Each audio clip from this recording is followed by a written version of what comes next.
Hi everyone, thank you all for being here and for sticking around, really appreciate it. I don't know if you noticed, but my shirt I thought it was appropriate to wear to this event. A friend in Australia sent it to me. It says, "Eat fruit, not fins," so I thought that was quite appropriate. And I'd really like to thank everyone for being here, and Pamela for organizing it, and the volunteers, and all the sponsors and the exhibitors, and especially the parade participants and the audience. So thank you very much for being here. We started Fish Field in 2013, and when we did, we were told that it would be hopeless to get people interested in fish, caring about fishes. In the last few years, I've been speaking here about the dire situation for fishes, and it is indeed more dire than ever. But I'm very glad to be here today and let you know that there is good news, good things beginning to happen for fishes. Now, I'd like to explain why I call them fishes instead of fish. It is a little curious, but well, it is the scientific term when you're talking about more than one species of fish. And it's also being used increasingly now to indicate that fishes are individual beings with unique personalities. So often the number of fishes is given in tons rather than as individuals, but they are unique individuals with distinct personalities. One of the first good things that happened this year for fishes is the release of this book. Publication of the book What a Fish Knows. Was published in June to rave reviews. The author, Jonathan Balcom, is now on a world tour. It's very interesting and informative, full of fascinating facts about how admirable and sentient and wonderful fishes are. It's a very interesting and readable book, and it's really a must-read for anyone who has curiosity or concern about fishes, and we all should be concerned about fishes. As science has shown, they are sentient, they feel fear and pain, they're admirable and deserving of our respect as any other animals. They're killed in far greater numbers than any other category of vertebrate animals used for food. The way they're killed is so horrendous, whether they're wild caught or farmed. And their number in the trillions, literally the trillions, which is an astronomical figure. It's just immense. In addition to all the fishes, and that's a conservative figure, in addition to all the fishes who are caught, countless birds and seals, dolphins, whales, turtles are also caught either unintentionally in fishing gear or intentionally caught by the fishing industry because they don't want to be competing with these animals for the fishes. And now with climate change and ocean acidification, the situation is even more dire for them. It's been estimated in the past 50 years, the population of aquatic species has been halved just in the past 40 years. That's an estimate by the World Wildlife Fund in conjunction with the London Zoological Society. There are animals who are starving because of the lack of fish. Sea lions, seals, even whales and birds are starving for the lack of fish. There are people who are genuinely dependent on fish for food, so when we're eating them, we're depriving them of their sustenance. Human slavery is rampant in the fishing industry. A lot of that catch is sold here in the U.S. and other developed countries. About a third of the seafood sold in the U.S. has been estimated to be mislabeled. So even if you're trying to follow a certification scheme to buy certain types of fish, there's no guarantee that who you're trying to get is actually who they are. In addition,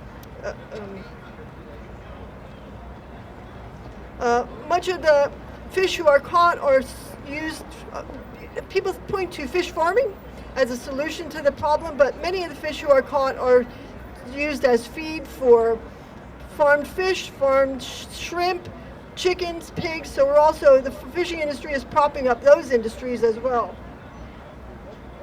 So fish farming really is not a solution, it's a big part of the problem.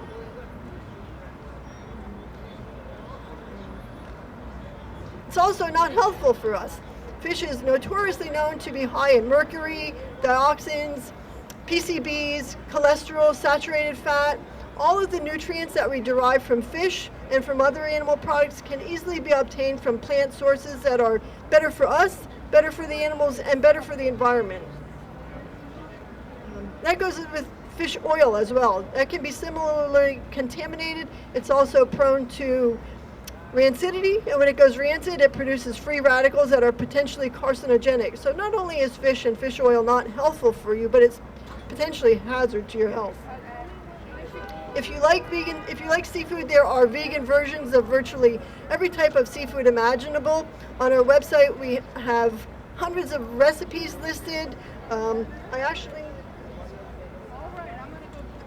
just found this new vegan seafood cookbook. We offer another vegan seafood cookbook for sale. There's hundreds of recipes available. There are vegan versions of virtually any type of seafood you can imagine. So whatever you have a hankering for, there's a vegan version of.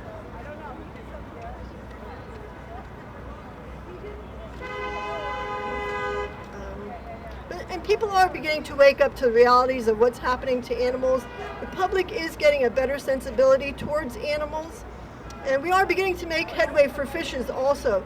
This year, our organization, Fishville, is involved in legislation to try to ban fishing contests for Cownose Rays. They are these wonderful rays, similar to manta rays, but smaller, who come up from Florida every year to the Chesapeake Bay to mate and give birth to their pups. Because they're being blamed for the oyster populations going down, which in actuality is due to overcollection for human consumption and pollution and disease, but the rays are being scapegoated for that, which is another reason not to eat oysters. And they've been having these bow fishing contests where they go out in boats and the rays are right on the surface of the water. They can take their boats right on top of the rays and shoot them with arrows. Then they impale them with a metal hook and haul them up and beat them mercilessly and throw them into a barrel to suffocate so they can have these contests. They try to get the heaviest ray, and they've been known to take baby rays and stuff them back into the dead mother to try to increase the rate. It's really horrendous.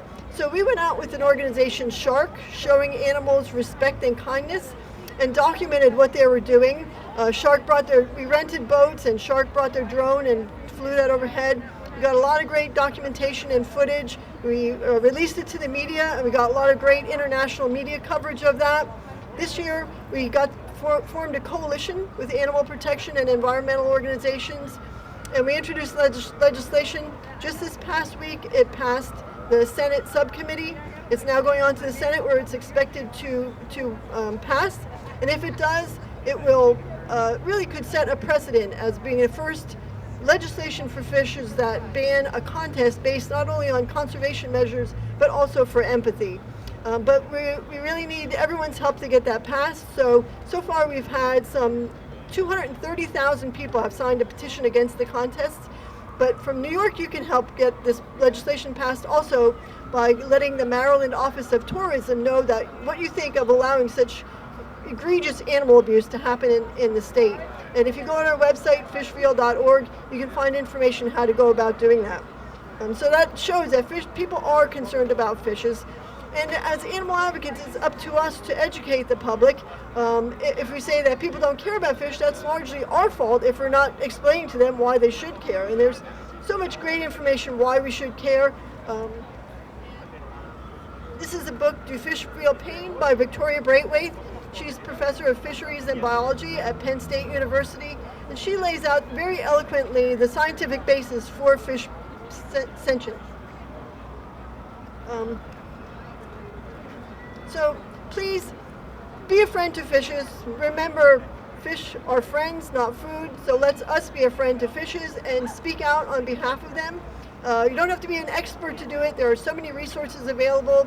On our table we have fact sheet about fish sentience and other information to advocate for fishes.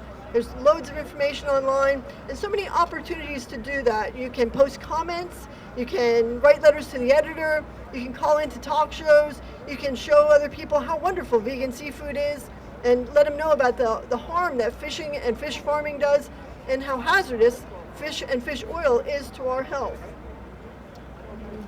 So remember, please, that fishes are wonderful sentient beings as deserving of our respect and compassion as any other species and as deserving as our help, which they desperately need. So please speak up and speak out on behalf of fishes and be a friend to fishes. Thank you very much.